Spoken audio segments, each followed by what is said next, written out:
नमस्कार मैत्रिणींनो. तर आज आहे वटपौर्णिमा. आपण कोणता बी सण असला की पहिले आपल्याला तांब्या पितळाचे भांडे लागतातच. तर त्यासाठी मी इथं माझं तांब्याचे भांडे क्लीन करते. त्यासाठी मी इथं भैया पावडर घेतले.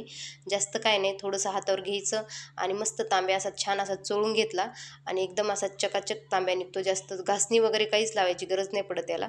त्यानंतर माझा तांब्या वगैरे एकदम मस्त स्वच्छ झाला आणि मी धुवून घेतला. लगेच इथं ना मी कळस भरते. आज पौर्णिमा बी आहे आणि मंगळवार बी असल्यामुळं मला कळस भरायचा होता. कळस भरून घेतला, पूजा वगैरे झाली आणि तेवढ्यात मी माझे केस सुकून घेते.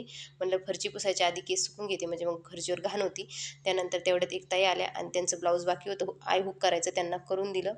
दुसऱ्या ताई आल्या, त्यांना हेअरस्टाईल करायची होती, तर मी त्यांची पटकन अशी हेअरस्टाईल करून दिली, कारण की त्या माझ्याकडनंच करतात दरवेळेस हेअरस्टाईल.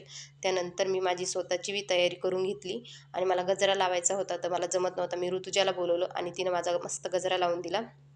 त्यानंतर ही माझी साडी आणि हा माझा फायनल लूक. त्यानंतर आम्ही दोघी मैत्रिणी निघालो वडाची पूजा करण्यासाठी. इथं येऊन बघते तर बापरे, भरपूर गर्दी होती. म्हटलं चल आपण दुसरीकडे जाऊ.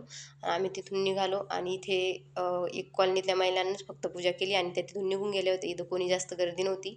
हिला म्हटलं चल आपण इथंच पूजा करू. त्यानंतर आम्ही इथं आलो आणि दोघीनं मस्त अशी वडाची पूजा वगैरे करून घेतली आणि आरती बी करून घेतली. त्यानंतर आम्ही दोघीने केलं, एकमेकाला हळदी कुंकू दिलं, वट्या वगैरे भरून घेतल्या आणि महादेवाचं मंदिर जवळ असल्यामुळे तिथे बी जाऊन महादेवाची पूजा करून घेतली. आणि त्यानंतर ह्या माझ्या मिस जे झालेल्या मैत्रिणी होत्या त्या भेटल्या आणि आम्ही फोटो वगैरे काढले आणि घरी आलो. आणि त्यानंतर मी घरी येऊन स्वयंपाक केला. आमटी भजे म्हणजे पूर्णाचा स्वयंपाक केला. त्यानंतर मी देवाला नैवेद्य दिला आणि समर्थाला जेवायला दिलं.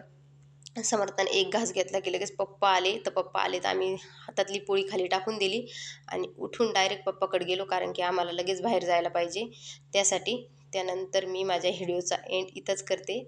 आवडला असेल तर लाईक. भेटूया आपण पुढच्या व्हिडिओमध्ये. तोपर्यंत श्री स्वामी समर्थ.